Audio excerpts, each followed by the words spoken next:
أعوذ بالله من الشيطان الرجيم. بسم الله الرحمن الرحيم. الحمد لله رب العالمين، وبه نستعين على أمور الدنيا والدين. أشهد أن لا إله إلا الله وحده لا شريك له، وأشهد أن سيدنا ونبينا محمد عبده ورسوله. اللهم صل وسلم وبارك على سيدنا محمد وعلى آله وأصحابه ومن تبعهم بإحسان إلى يوم القيامة. أما بعد، فقال الله سبحانه وتعالى في كتابه الكريم: أعوذ بالله من الشيطان الرجيم. بسم الله الرحمن الرحيم. قالوا سبحانك لا علم لنا إلا ما علمتنا إنك أنت العليم الحكيم.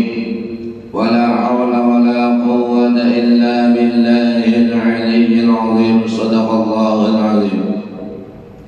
Hadirin para jemaah, ma'asyiral muslimin wal muslimat, jamaah salat subuh rahimakumullah.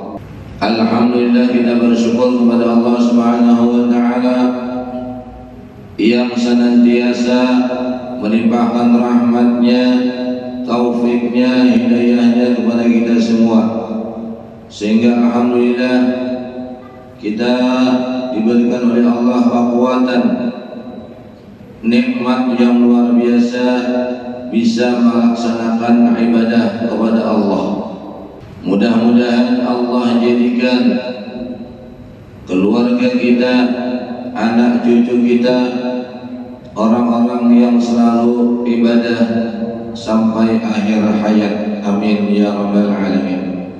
Salawat dan salam kita kirimkan kepada junjungan kita, Nabi kita, Nabi besar Muhammad sallallahu alaihi wasallam, dan para ahli keluarga beliau, sahabat tabi'in ila yaumil qiyamah. Hadirin bapak-bapak, ibu-ibu, kaum muslimin dan muslimat, jamaah salat subuh rahimakumullah. Allah Subhanahu wa taala berfirman dalam Al-Qur'an yang berbunyi: A'udzu billahi minasy syaithanir rajim. Bismillahirrahmanirrahim. Ala bi dzikrillahi tatma'innul qulub. Ujar Allah, ingatlah, peringatan, bi dzikrillah, hanya dengan mengingat Allah, tatma'innul qulub, sehingga hati menjadi tenang. Jadi jelaslah Allah sudah mengatakan dalam Al-Quran. Jadi ujar Allah, ingatlah, hanya mengingat Allah, hati kita itu bisa tenang. Di sini jelaslah kita, kalau kita tidak mengingat Allah, pasti kita akan stres kita. Karena di dalam dunia ini selama kita hidup pasti banyak cobaan-cobaan, baik cobaan yang enak ataupun lebih-lebih cobaan yang tidak enak. Semuanya itu menjadi pikiran. Makanya kalau kita terlalu banyak pikiran, terlalu banyak memikir tanpa berzikir, maka niscaya tidak ada ketenangan hidup, tidak ada kedamaian hidup, tidak ada ketenangan hati. Pasti tidak. Karena Allah sudah mengatakan seperti itu. Maka ketika kita hidup ini tidak bisa lepas dari berpikir. Pasti berpikir terus. Kita bisa memikir anak, cucu, keluarga, saudara, tetangga, teman, tidak bisa lepas dari pikiran. kita, usaha kita, tentang rezeki kita, tentang kesehatan kita, dan lain sebagainya. Jadi setiap kita hidup itu pasti banyak yang kita pikirkan, tapi diimbangi dengan banyak berzikir, banyak ingat kepada Allah. Jadi zikir ini multiguna. Satu contoh misalnya, kita kadang namanya hidup, ada yang suka, ada yang tidak. Pasti tidak bisa lepas.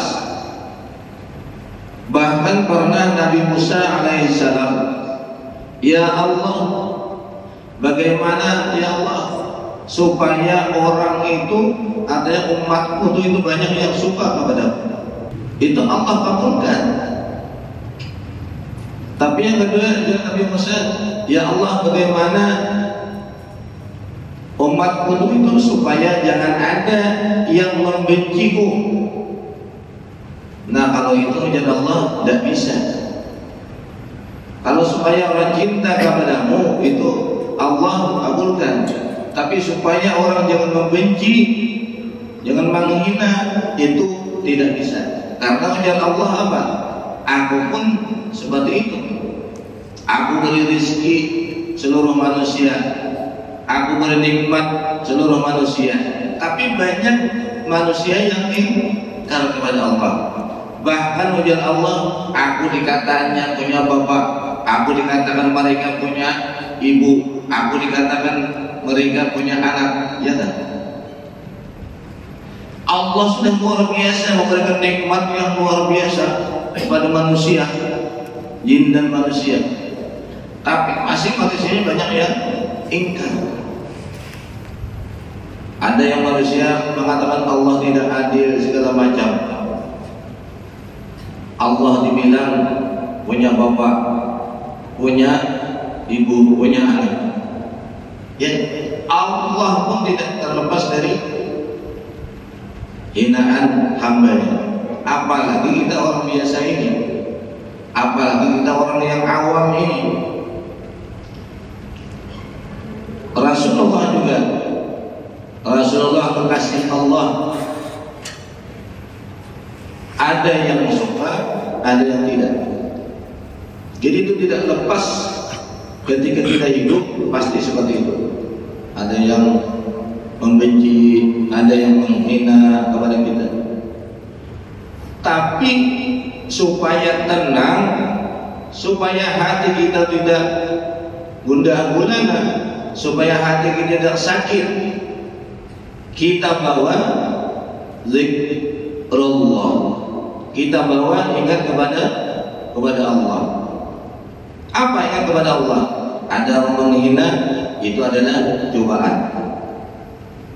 Allah mencoba kita. Itu tandanya kita mempunyai kekurangan. Manusia itu banyak kekurangannya. Manusia itu punya kelemahan. Yang sempurna adalah Allah. Wajar. Jadi banyak yang suka sama kita, yang membenci kita, yang menghina kita. Biasa-biasa saja. Makanya di dalam kitab yang lain, kalau kita mau tenang, ketika mau tidur, sebelum tidur kita berkata, ya Allah, siapapun yang membenci, siapapun yang menghina, siapapun yang tidak suka kepada saya, siapapun yang punya salah kepada saya, mulai saat ini saya ridha, saya ikhlas, saya maafkan mereka. Tanpa mereka minta maaf pun saya maafkan duluan. Enak tidur nyenyak. Itulah maksudnya ingat kepada Allah. Itu maksudnya zikrullah kepada Allah. Jadi tidak ada lagi beban yang ada di dalam hati kita. Kosong sudah. Hanya kepada Allah. Enak tidur. Orang begini ajarannya. Namanya kita punya kekurangan. Namanya kita punya kelemahan. Para ulama kita terdahulu itu mereka mending itu dihina daripada dipuji. Kalau kita senang kalau orang muji kita, tapi kita tidak suka kalau disebut kekurangan kita. Beda dengan para ulama-ulama, orang-orang saleh. Mereka lebih senang kalau dihina, dicaci maki, karena itu menambah derajat kepada Allah. Karena itu menambah supaya kita mempunyai niat untuk perbaikan. Karena pujian itu membahayakan. Ketika orang memuji kita, hati kita senang, hati kita bangga, akhirnya menjadi sombong, lupa kepada Allah, lupa bahwa nikmat yang disebut oleh adalah pemberian Allah.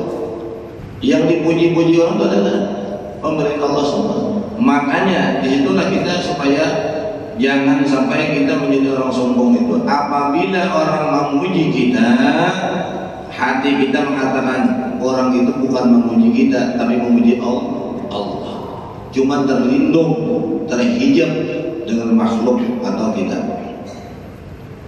Apabila orang menghina, mencaci maki kita, itu dalam hati kita, ku ridha, ku maafkan, ku ikhlaskan, karena memang saya banyak kekurangan, saya memang banyak kesalahan. Enak sudah tidur, dah jadi penyakit sudah, penyakit hati. Karena penyakit hati ini berbahaya sampai ke alam kubur.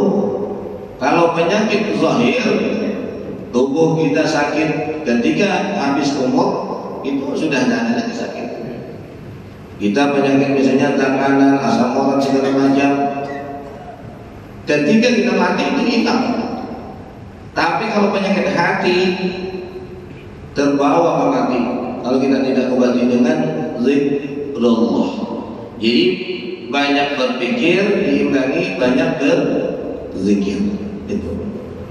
Karena ketika orang terlalu banyak pikiran, kurang zikirnya, akhirnya Allah timpakan kepada dia, kepada kita yang kita kurang zikir, kebanyakan berpikir, akhirnya kita stres, akhirnya Allah timpakan kegelisahan, kesakitan hati kita. Tidak ada tenangnya. Uang banyak, harta banyak, tapi makan tidak mau karena banyak sakit hati. Jadi sakit hati itu berarti hati kita itu berpenyakit. Mau ibadah malas, mau makan malas karena banyak pikiran. Karena ujian itu pasti ada terus, tidak bisa. Makanya disitulah keutamaan kita selalu zikrullah, jujur Allah. Ingatlah alam, ingatlah bizikrillah tu'mainul qulub. Ingatlah dengan mengingat Allah lah hati kita bisa menjadi tenang, menjadi nyaman, hati kita menjadi senang, menjadi bahagia. Ada orang mencaci maki, maafkan, selesai. Kita memang banyak kekurangan. Ada orang memuji, hati-hati. Itu yang dipujinya bukan kita, tapi Allah yang memberikan nikmat kepada kita. Jangan kita akui. Ma'asyiral muslimin, jamaah salat subuh rahimakumullah. Diriwayatkan oleh Imam Ahmad dan Al-Hakim an Abi Hurairah radhiyallahu anhu qala Rasulullah sallallahu alaihi wasallam jaddidu imanakum. Qalu wa kaifa nujaddidu imanana ya Rasulullah? Qala aksiru min qawli la ilaha illallah. Diriwayatkan oleh Imam Ahmad dan Al-Hakim dari Abu Hurairah radhiyallahu anhu bahwa Rasulullah bersabda, ujar Nabi, jaddidu imanakum, perbaharuilah iman kalian wahai para sahabat. Ujar sahabat, qalu wa kaifa nujaddidu imanana ya Rasulullah? Ya Rasulullah, bagaimana memperbaharui iman kita ini? Jadi iman kita ini kalau tidak diperbaharui, berpenyakit hati kita. Ujar Nabi, aksiru, cara memperbaharui, cara menyegarkan iman kita, aksiru, perbanyaklah min qawli, daripada mengatakan la ilaha illallah. Makin banyak kita berzikir, makin tenang hati kita. Asal zikir kita benar-benar ikhlas karena Allah. La ilaha illallah, tiada Tuhan yang memberi aku rezeki selama ini hanya Allah. Jadi jangan sampai kita menyalahi daripada zikrullah ini. Umpama kita mengatakan tidak terasa, banyak yang tidak paham, tidak tahu. Kita ngomong kepada anak istri, wahai anak istriku, selama bapak ini masih ada, insya Allah makan kamu. Berarti dia Tuhan. Maka di zikir sini la ilaha illallah, tiada Tuhan yang memberikan rezeki, memberikan makan, minum, pakaian, melainkan Allah. Jadi kita bekerja keras untuk anak istri itu hanya ikhtiar kita, tapi hakikat dalam hati kita jangan sampai lepas, itu adalah pemberian Allah. Kalau misalnya seorang bapak, karena bapak ada misalnya anak istri makan, terus kalau yang tidak punya bapak mama kayak apa? Makan juga tak. Nah, jadi hati-hati kita. Selama bapak kerja, insya Allah kalian makan semua. Terus kalau tak kerja, udah makan. Jadi pekerjaan itu isbab ikhtiar. Jadi semuanya dalam untuk menutup hijab kita kepada Allah. Jadi kita kerja, kita bersawah, kita berkebun, itu ikhtiar semuanya. Hakikatnya adalah la ilaha illallah. Tiada Tuhan yang memberikan rezeki kepada kita semua, anak istri kita, keluarga kita, malaikat Allah. Jadi kalau kita iman kita mau segar, supaya iman kita terus baru terus, makanya perbanyaklah ujar Nabi aksiru min qauli, mengatakan la ilaha illallah. Diperbanyak. Kemudian meriwayatkan lagi dari Abi Darda radhiyallahu anhu bahwasanya Rasulullah bersabda, laisa min 'abdi yaqulu la ilaha illallah mi'ata marrah illa ba'athahu Allah yawmal qiyamah wajhuhu kal qamar lailatal badri wa lam yurfa' li ahadin yawma idzin 'amalun afdalu min 'amalihi illa man qala misla qawli aw zada. Tiada seorang hamba pun yang mengucapkan la ilaha illallah sebanyak 100 kali, melainkan pada hari kiamat Allah akan bangkitkan dari kuburnya yang mana wajahnya menjadi bagaikan rembulan atau di bulan purnama, bercahaya luar biasa, mengeluarkan nurnya Allah. Dan Allah tidak akan mengangkat amal bagi seseorang pada hari itu yang mana melebihi amal orang yang tersebut, melainkan orang yang mengucap seperti ucapan atau lebih banyak dari itu. Nah, la ilaha illallah. Di dalam riwayat pernah Nabi Musa, ya Allah, aku pingin amalan yang luar biasa, yang beda daripada hamba-hambamu. Ujar Allah, katakan aja la ilaha illallah. Ya Allah, itu kan sudah tahu semua. Dari Nabi Adam juga itu sudah, dan nabi-nabi yang lain, dan rasul-rasul yang lain, itu kan sudah umum.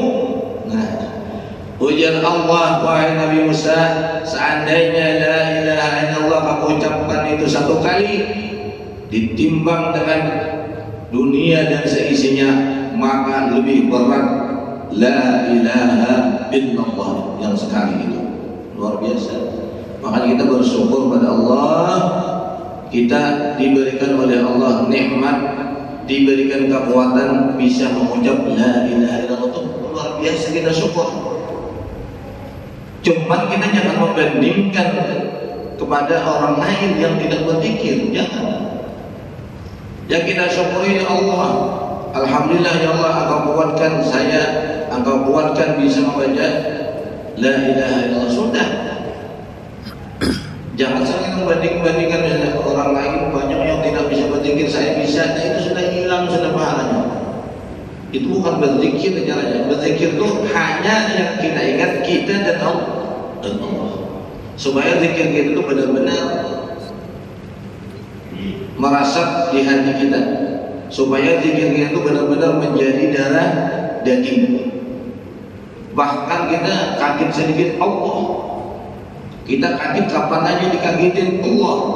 Jadi menjadi darah daging. Bahkan orang yang selalu mengamalkan zikir yang sudah jadi darah daging, yang ikhlas, yang karena Allah, mengharap Allah, biar tidur pun kita bisa didengar orang berzikir waktu tidur itu. Karena sudah terbiasa. Ibaratnya itu kalau kita tidur itu apa namanya, ngigau. Karena kita sudah terbiasa zikir, insya Allah waktu tidur pun kita ngigau zikrullah wa Allah. Nah, dengan seperti itu kita dalam kehidupan ini, selama kita hidup di dunia terbiasa berzikir, ketika sakaratul maut itu yang kita harapkan. Begitu sakaratul maut yang susahnya bukan main, yang berapa puluh ribu tentaranya iblis mengganggu supaya jangan mengucap zikrullah itu. Jadi orang meninggal tuh ada yang baring, ada yang bangun apa segala macam, ada yang matanya macam-macam, karena mau zikir tidak bisa. Tentaranya iblis, tentaranya syaitan itu dikirim puluhan ribu tentara iblis mengganggu orang mau sakaratul maut. Karena penantunya di situ. Apabila sebelum dicabut roh dia berzikir, nah ini luar biasa. Husnul khatimah. Apabila mau dicabut roh tidak bisa berzikir, ini kita khawatir. Kita nih khawatir. Makanya berharap kita mudah-mudahan dengan istiqamah kita selalu berzikir kepada Allah, mudah-mudahan Allah nanti memberikan nikmat kepada kita sebelum atau ketika dicabut roh kita mengucapkan mulut kita sendiri yang mengucapkan la ilaha illallah dengan bantuan kekuatan Allah. Amin ya rabbal alamin. Itu aja mungkin yang bisa kita sampaikan. Mudah-mudahan ada manfaatnya. Ampun maaf ada kesalahan, kekurangan. Wabillahi taufiq wal hidayah. Wassalamualaikum warahmatullahi wabarakatuh.